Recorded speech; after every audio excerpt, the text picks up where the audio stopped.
La Primera Guerra Mundial se diferenció de guerras anteriores también en que en las sociedades, por primera vez, se utilizó la propaganda de manera masiva como una de las principales armas. Sin embargo, mientras que Alemania solía hacer una propaganda ingenua, mostrando a sus enemigos como contemporáneos tontos e inofensivos, especialmente Gran Bretaña, se dedicó a una propaganda increíblemente agresiva y primitiva, pero también sumamente eficaz contra la Alemania emparentada con ella, en la que se repetía una y otra vez una consigna como si fuera un mantra. El alemán, en sus acciones, es la reencarnación del uno. Si uno busca una justificación para esta afirmación, casi todos los libros y, por supuesto, también Internet, señalan el llamado Discurso de los Unos del Kaiser Guillermo II del 27 de julio de 1900, en el que antes de enviar tropas alemanas durante la llamada rebelión de los Boxers en China, les pidió que actuaran sin piedad. Si se encuentran con el enemigo, lo derrotarán, no se dará cuartel, no se harán prisioneros. Quien caiga en sus manos estará a su merced. Así como hace 1000 años los hunos bajo su rey Etzel se hicieron un nombre que aún hoy los hace parecer poderosos en la tradición, así debe hacerse conocido el nombre de Alemania en China, de tal manera que nunca más un chino se atreva siquiera a mirar con desprecio a un alemán. Sin embargo, el secretario de Estado en el Ministerio de Asuntos Exteriores, Bernhard von Bülow, había informado a los representantes de la prensa presentes que debían esperar la autorización oficial para publicar, lo cual fue respetado por todos, excepto por el editor en jefe del periódico liberal del noroeste de Alemania, Joseph Ditzen, quien no obedeció y publicó el discurso. Sin embargo, con esto también se había causado un gran daño, especialmente en lo que respecta a las demandas contrarias al derecho internacional de Wilhelm de no tomar prisioneros y su referencia a los perros. Sin embargo, una de las razones del duro discurso de Wilhelm II fue el conocimiento del asesinato de 526 misioneros occidentales y alrededor de 32.000 cristianos chinos desde 1897, así como los sucesos relacionados durante la rebelión de los Boxers, que tuvo lugar desde el 18 de octubre de 1899 hasta el 7 de septiembre de 1901. Y que comenzaron cuando las primeras unidades extranjeras avanzaron a principios de junio de 1900 para proteger a las embajadas acreditadas en Pekín en los distritos internos de la ciudad. Pero luego, el 11 de junio, el secretario de la embajada japonesa, Sugiyama Akira, fue asesinado por soldados del general Dong Fuxian. Y 9 días después, en la mañana del 20 de junio, el enviado alemán en China, Clemens Freyer von Ketteler, también fue asesinado en Pekín a quemarropa por un cabo llamado N. Hai, que pertenecía a un regimiento manchú. Este atentado marcó el inicio del asedio chino al barrio de las embajadas de Pekín, que duró hasta el 14 de agosto, cuando la Fuerza Aliada Unida, compuesta por tropas estadounidenses, austrohúngaras, británicas, francesas, italianas, japonesas, rusas y alemanas, tomó la ciudad por asalto, como se muestra aquí los infantes de marina alemanes en el fuerte Taku. Después de eso, primero en el Daily Mail británico y luego en la prensa alemana e internacional, se difundieron noticias sensacionalistas con detalles espeluznantes, según las cuales el barrio de las embajadas había sido asaltado por los Boxers rebeldes y absolutamente todos los extranjeros habían sido asesinados. Sin embargo, muchas de estas historias de la prensa, hoy diríamos noticias falsas, y cuando el Kaiser Guillermo pronunció su grandilocuente discurso, no fue presentado de manera tan exagerada como les gusta mostrarlo hoy a los historiadores y periodistas. En todo caso, Guillermo II utilizó el lenguaje que en Occidente era comúnmente empleado contra los pueblos coloniales rebeldes, así como también políticos y medios de comunicación de otros estados europeos que participaron en la expedición punitiva contra los Boxers llamaron a la venganza por el asesinato de extranjeros occidentales en China, como lo hizo The Times en Londres. y el británico Daily Telegraph comentó el discurso de Guillermo diciendo que probablemente era el único lenguaje que los asiáticos entendían. Inglaterra, después de todo, la había puesto en práctica con éxito durante el levantamiento de los cipayos indios. Con eso, el periódico se refería al levantamiento indio que duró del 10 de mayo de 1857 hasta 1859, durante el cual murieron alrededor de 6,000 británicos frente a unos 800,000 indios, quienes fueron víctimas tanto de la despiadada campaña de represalia británica como de las hambrunas y epidemias que siguieron.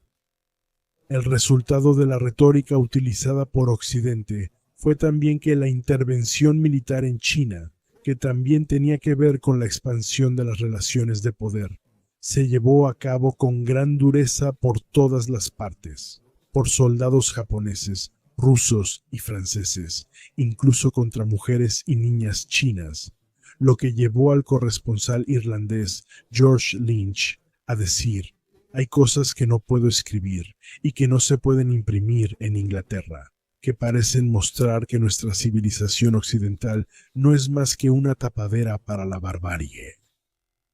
Cuando el 1 de agosto de 1914 estalló la Primera Guerra Mundial y Gran Bretaña declaró la guerra a Alemania el 4 de agosto, la propaganda británica dirigida por el Estado recordó el discurso de Guillermo II y de la noche a la mañana convirtió a los alemanes en perros, lo cual, como aún se puede leer hoy en publicaciones británicas, supuestamente tenía que ver con la supuesta brutalidad del ejército alemán y sus característicos cascos puntiagudos. En realidad, imágenes utilizadas con fines propagandísticos como estas, tal como ocurre en muchas películas de guerra, le quitan al enemigo el rostro y el nombre, volviéndolo anónimo.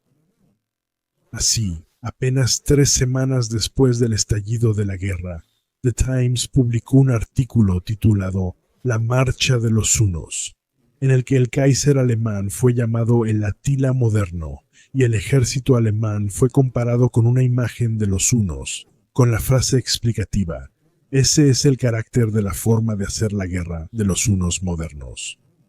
Intentan infundir terror en los corazones de sus enemigos, utilizando métodos que provienen de la época de las antiguas hordas bárbaras, de las que se creía que habían desaparecido para siempre del mundo. De esta manera, en una época sin radio, televisión ni internet, la propaganda británica logró en muy poco tiempo inculcarle al público, que leía los artículos y veía las imágenes con horror y emoción, esa idea. Todos los alemanes, no solo sus soldados, eran igual de salvajes y crueles que los bárbaros hunos y querían conquistar el mundo a toda costa. Incluso se formó una unión antialemana, que se hizo notar con carteles y llamados muy claros, y que continuó promoviendo ese chauvinismo incluso después de la guerra. Lo sorprendente es que esta propaganda desmedida fuera utilizada precisamente por los británicos, quienes a lo largo de los siglos no solo se apropiaron de casi 1/3 del mundo, también por la fuerza, sino que para asegurar su dominio actuaron con extrema brutalidad al reprimir levantamientos. Recuerdo aquí las declaraciones del Times sobre el levantamiento de los cipayos indios que mencioné anteriormente, un método de ejecución que los británicos usaban frecuentemente en ese entonces era atar al delincuente frente a un cañón, del cual después de disparar no quedaba nada. Así ocurrió en 1857, durante el levantamiento en la Compañía Británica de las Indias Orientales y también décadas después. Si uno cree que fue el discurso publicado por un periodista de Guillermo II lo que llevó a la imagen de los hunos, eso es quedarse corto. Porque aunque los medios de todos los países estén convencidos de que tienen una influencia decisiva y duradera en las corrientes de un pueblo, eso solo demuestra la sobreestimación de sí mismos que suele prevalecer en este sector. Porque para poner a un pueblo en línea se necesita más que los artículos diarios en el periódico, que como se sabe, al día siguiente ya es tan viejo que solo sirve para envolver pescado. No, fueron, como muestra el ejemplo británico antes y durante la Primera Guerra Mundial, las campañas masivas de propaganda ordenadas desde arriba con dos objetivos: fomentar el patriotismo y avivar el odio contra el enemigo de Gran Bretaña, Alemania. Sin embargo, estos dos países en el pasado habían tenido una alianza estrecha contra Francia como su enemigo potencial en común. Además, hasta el siglo pasado, sus relaciones mutuas estuvieron marcadas, entre otras cosas, por sus lazos religiosos como protestantes, numerosas asociaciones culturales, su herencia germánica y, finalmente, los vínculos entre las familias reales. Aquí, el 10 de febrero de 1840, la reina británica Victoria se casó con el príncipe alemán Alberto de Sajonia, Coburgo y Gotha, cuya hija, nacida en 1840, Victoria de Gran Bretaña e Irlanda, el 25 de enero de 1858, se casó con el príncipe heredero prusiano Federico Guillermo, quien tras la muerte de su padre Guillermo, primero en 1888, fue coronado como el emperador Federico III, pero falleció después de solo 99 días y fue sucedido por su hijo Guillermo, nacido el 27 de enero de 1859, con quien solía visitar a su abuela inglesa. Guillermo II, quien fue presentado repetidamente como el villano del mundo, especialmente por la propaganda británica, pero también por la francesa y la estadounidense, tenía tanto una madre como una abuela inglesa, por lo que los británicos en realidad deberían haberse preguntado si mucho de lo que él hacía no era una expresión de su herencia inglesa.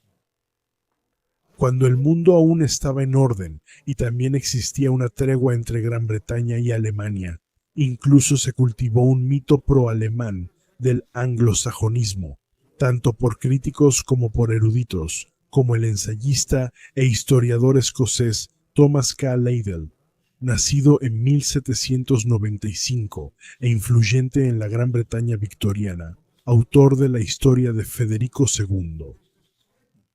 Así, Carlyle se pronunció en sus cartas sobre la guerra entre Francia y Alemania en 1871 de la manera más decidida contra la corriente predominante en Inglaterra en contra de Alemania. Otro defensor de la estrecha relación entre británicos y alemanes fue el sacerdote inglés John Richard Green, nacido en Oxford en 1837 y un historiador sumamente influyente en su época, quien en su obra Short History of English People, que vendió más de 100.000 ejemplares, argumentó que el legado cultural, religioso y político de Gran Bretaña era germánico. Sin embargo, después de la victoria sobre Francia en 1871, el auge económico y militar de Alemania llevó a que la simpatía británica por los alemanes fortalecidos comenzara a desmoronarse, aunque al principio esto se debió únicamente a razones mercantiles.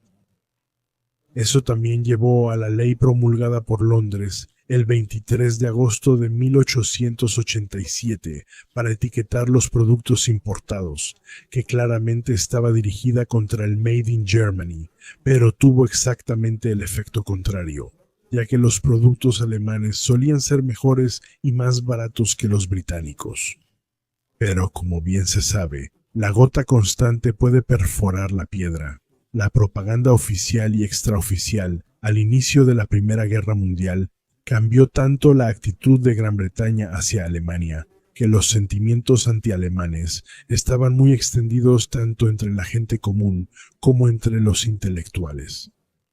Así, poco antes del estallido de la guerra, el famoso historiador en Inglaterra, Jorge Macaulay Trevelyan, quien abiertamente se declaraba a favor del principio de una historiografía partidista, teñida de juicios morales personales, y se oponía al intento de acercarse a la historia mediante un análisis objetivo y desapasionado, escribió en una carta a su hermano pacifista Carlos, quien trabajaba en el Partido Laborista: Mi sentimiento por la defensa de Europa contra Alemania es muy fuerte.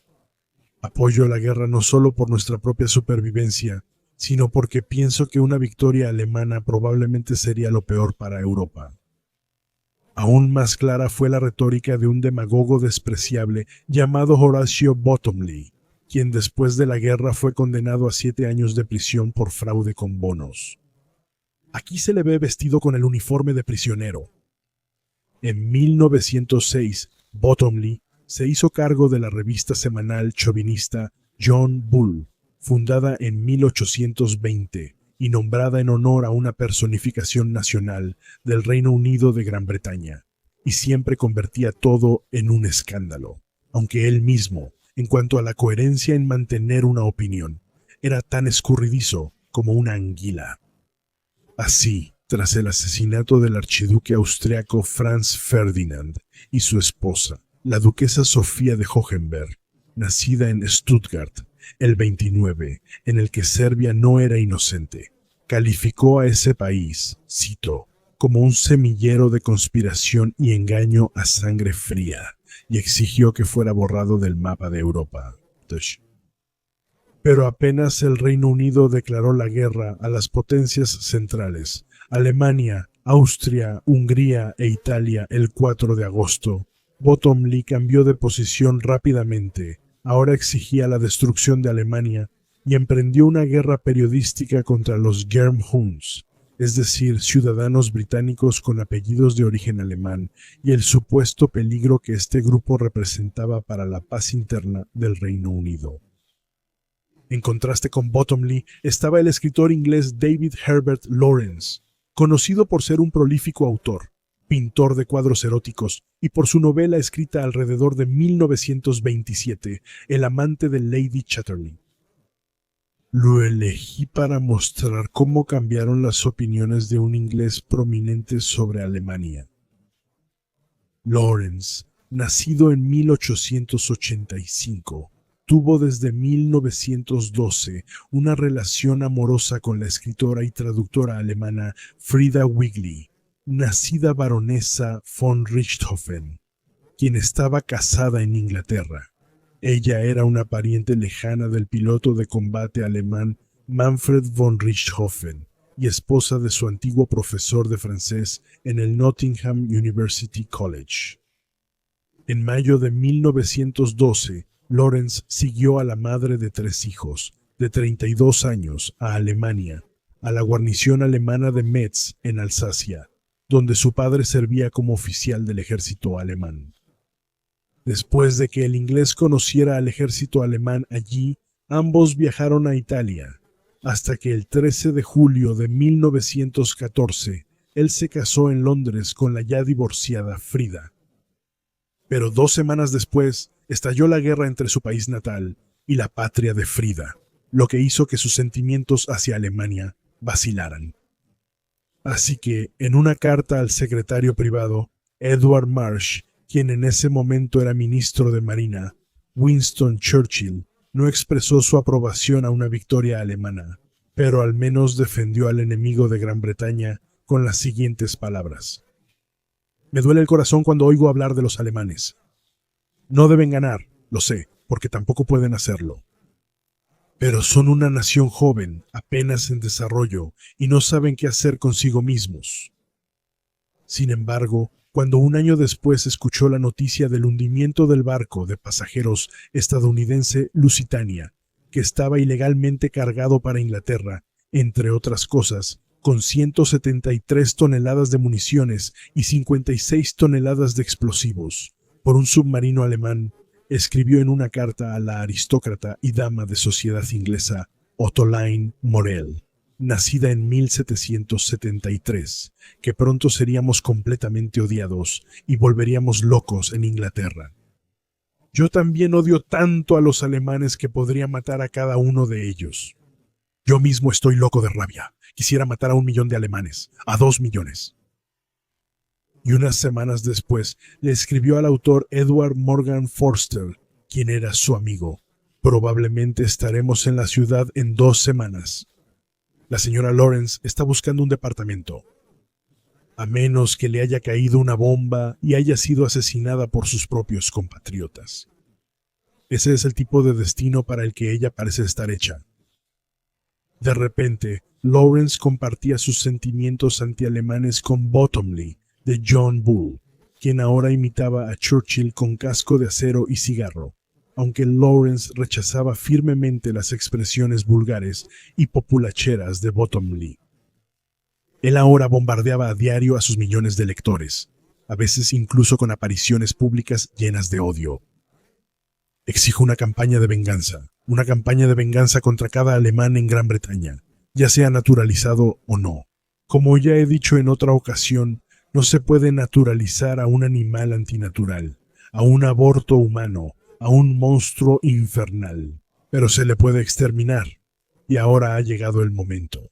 Recuerde que el alemán es instintivamente un espía, un asesino, un pendenciero, un bárbaro. Por mucho tiempo hemos soportado a esta bestia. No tiene lugar en la familia de la humanidad, y mucho menos en su rama anglosajona. Pero a pesar de la creciente germanofobia que también surgía en Lawrence, él mantenía cierta simpatía hacia Alemania. En noviembre de 1915, 5 meses después de su carta a Ottoline Morell, en la que aún quería matar a millones de alemanes, le escribió a la prominente escritora nacida en 1887, Cynthia Squith, y argumentó que fueron Inglaterra y los aliados quienes habían llevado a Alemania a la locura, y que, por lo tanto, eran responsables de resolver el problema. Además, Alemania y Prusia no eran completamente malvadas. Que su estado de ánimo fuera malo ahora era el resultado de las semillas plantadas por los británicos. Con Alemania es como con un niño. Si uno provoca un mal humor en el niño con un alma malhumorada y malvada, hay destrucción. Pero ningún niño es completamente malo.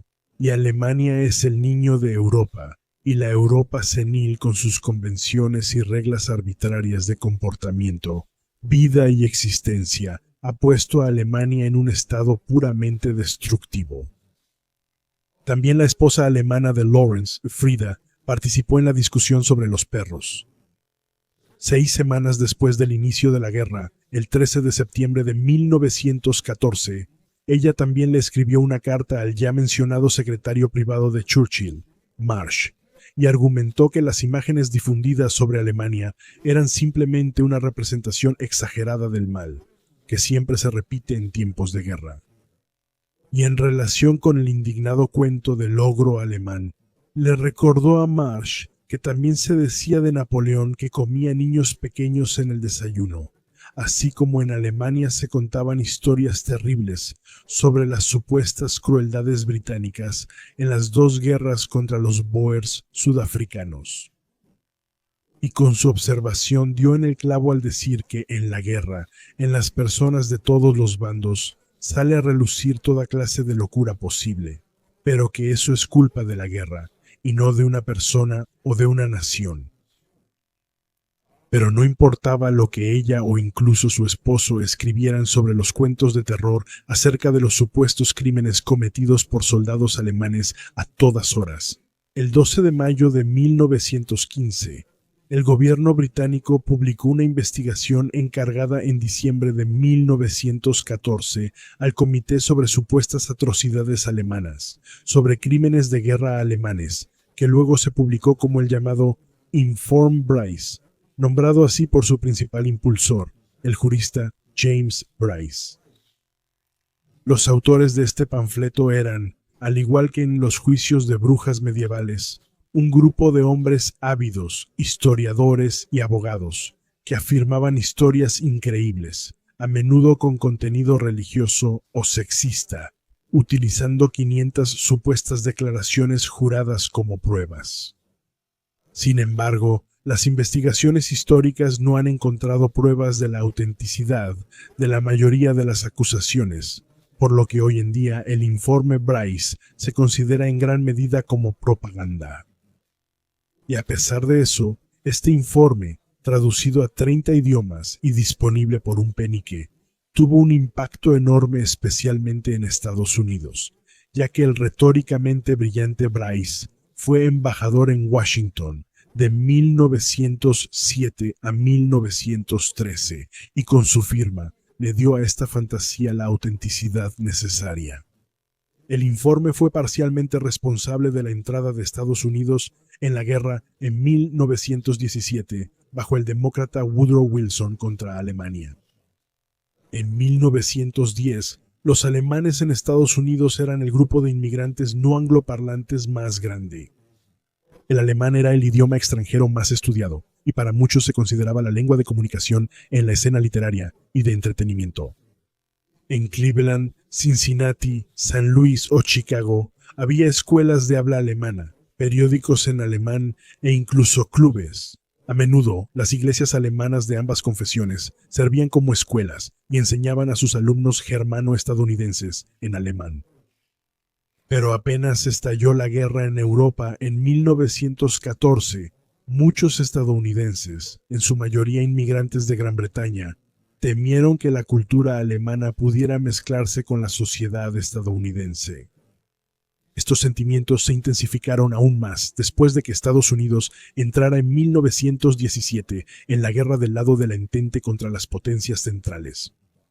Ahora los germano-estadounidenses eran vistos como una amenaza, aunque a diferencia de otros grupos de inmigrantes, se asimilaron rápidamente por completo y a menudo querían ser más estadounidenses que los propios estadounidenses.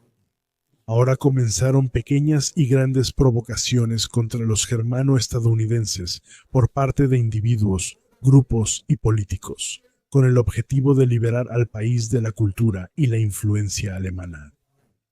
El 16 de mayo de 1918, bajo el presidente Wilson, se aprobó la Ley de Sedición, que prohibía y castigaba las declaraciones desleales, profanas, extravagantes u ofensivas sobre el gobierno de los Estados Unidos, su bandera o sus fuerzas armadas.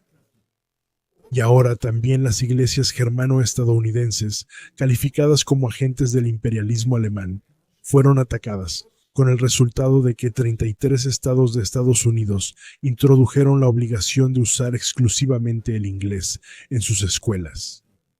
Desde 1917, también hubo en Estados Unidos una propaganda antialemana omnipresente en carteles, folletos, artículos y libros.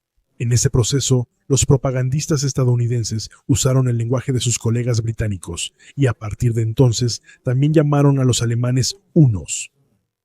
Pero al recurrir al pasado y retratar a los hunos bajo Atila, en la propaganda antialemana en realidad no se referían a nadie más que a la Alemania imperial, para lo cual bastaban 4 atributos sobre el carácter alemán: furia, asia, criatura y atavismo, refiriéndose a atavismos etológicos, es decir, comportamientos innatos y genéticamente fijados que no pueden ser aprendidos.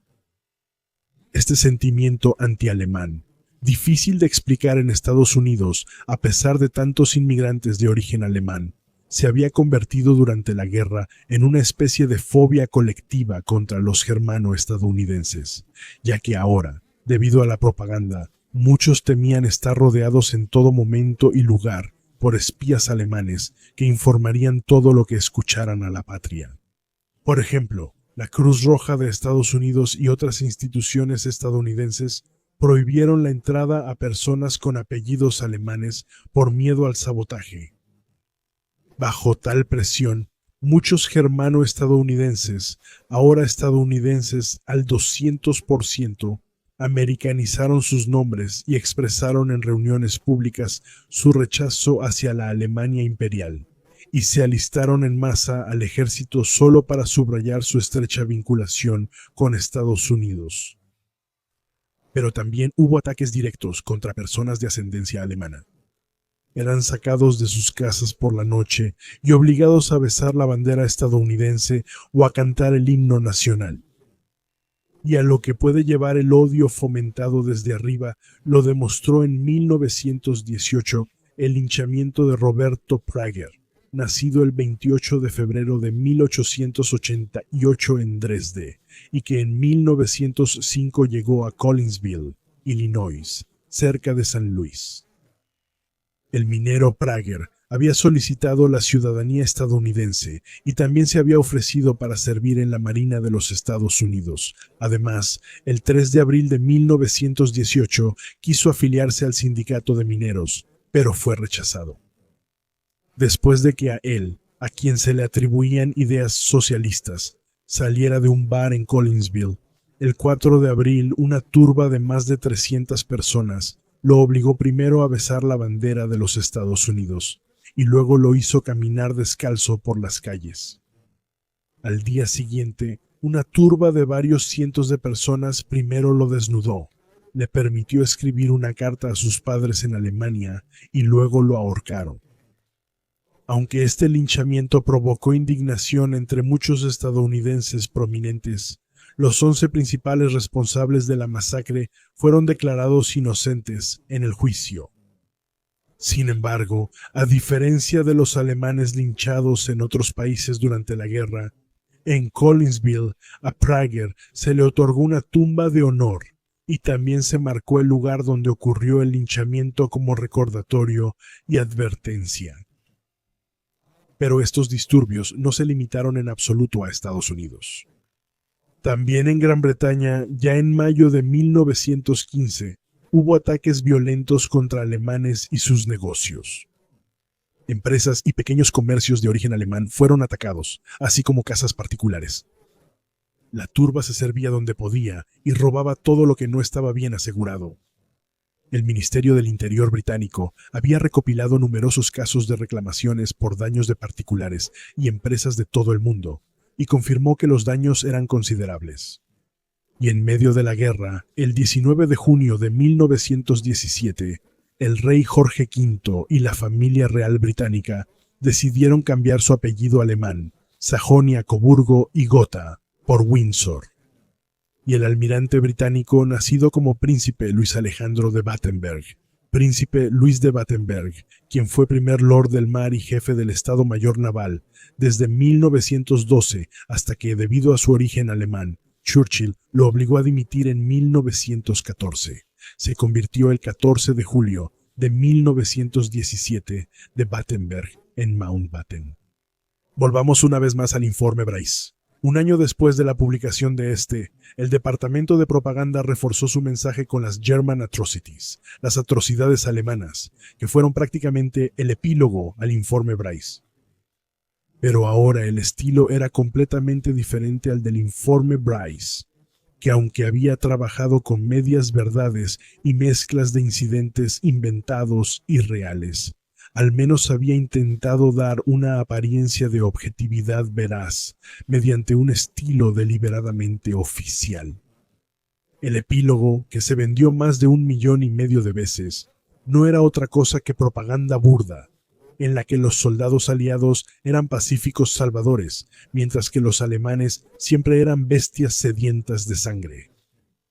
Y en los desvaríos patológicos del editor del libro, John Hartman Morgan, quien durante su servicio como oficial continuó enseñando como profesor en el University College de Londres, se puede leer, cito, que los alemanes, a diferencia de otros europeos, se encontraban en un estado de degeneración mental, de lo cual también se podía concluir que descendían de los salvajes asiáticos y por lo tanto no tenían antepasados comunes con los británicos. Y además, la clave de estas barbaridades no está en su ignorancia, sino en su corrupción. Y también es probablemente cierto afirmar que el prusiano en realidad no es miembro de la familia germánica, sino una recaída de una tribu tártara. Esto es lo que, en palabras de Lord Rosebery, ha hecho de la nación alemana el enemigo de la raza humana y ha provocado que el nombre de este pueblo bestial y servil apeste en las narices de la humanidad. Después de todas estas acusaciones, reproches, verdades, medias verdades, invenciones y mentiras provenientes de la Primera Guerra Mundial, surge inevitablemente la pregunta de si se puede aprender algo de esta peligrosa mezcla. Creo que la respuesta a eso es sencilla, porque su continuación durante las siguientes décadas, hasta nuestros días, ha demostrado una y otra vez que los términos de propaganda que se lanzan deliberadamente al mundo así como las mentiras y las historias de terror, se arraigan como una semilla en las mentes y pueden seguir influyendo en el subconsciente de las personas incluso décadas después. Eso debería ser una lección para cualquier estado. Al tratar con personas que piensan diferente, debes sopesar cuidadosamente sus acciones y palabras, porque ambas a veces tienen la característica de regresar como un boomerang al que las originó, lo que a veces puede terminar siendo muy doloroso.